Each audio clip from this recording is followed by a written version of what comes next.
Hi అండి, నమస్తే. నేను మీ లక్ష్మి. అందరూ ఎలా ఉన్నారు? బాగున్నారు అనుకుంటున్నాను. Welcome back Rambaba Shastri kitchen. ఈరోజు నేను వచ్చి బోడ కాకరకాయ అండి, ఆ కాకరకాయతో ఫ్రై చేస్తున్నాను. చాలా సింపుల్గా ప్రిపేర్ చేసుకోవచ్చు. హెల్త్ పర్పస్ కూడా చాలా మంచిది ఇది.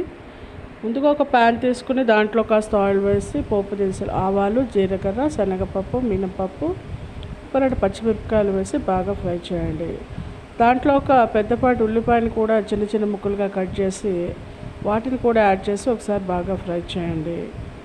ఈ ఆకాకరకాయ ముక్కలన్నిటిని కూడా చిన్న చిన్న ముక్కలుగా కట్ చేసుకోవాలండి. దాంట్లో ఉన్న గింజలు ముదరగా ఉంటే అన్నీ కూడా తీసేయండి. ఈ విధంగా కట్ చేసుకున్న ఆకాకరకాయ ముక్కలను కూడా దీంట్లో వేసి ఒకసారి బాగా కలపండి. ఇవన్నీ కూడా ఆవిరి మీద లో ఫ్లేమ్లో బాగా ఫ్రై అవుతాయి. ఇలా ఫ్రై అయినాక కాస్త పసుపు, కాస్త ఉప్పును కూడా యాడ్ చేసి ఒకసారి బాగా కలిపి మూత పెట్టండి. ఈ బోడ కాకరకాయలన్నీ కూడా కాస్త మగ్గినాక కాస్త రుచికి సరిపడినంత కారం, కాస్త ధనియా పొడి, జీరా పొడిని కూడా యాడ్ చేయండి. వీటన్నింటిని కూడా యాడ్ చేసుకుని ఒకసారి బాగా కలిపి మళ్ళీ మూత పెట్టండి. ఈ కర్రీ అంతా కూడా ఫ్రై అనేది చాలా బాగుంటుంది. వేడివేడి అన్నంలో తింటే చాలా బాగుంటుంది.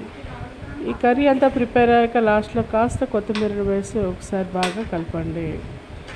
అంతే, ఎంతో రుచికరమైన హెల్దీ అయిన బోడ కాకరకాయ ఫ్రై రెడీ. మీరు ట్రై చేయండి.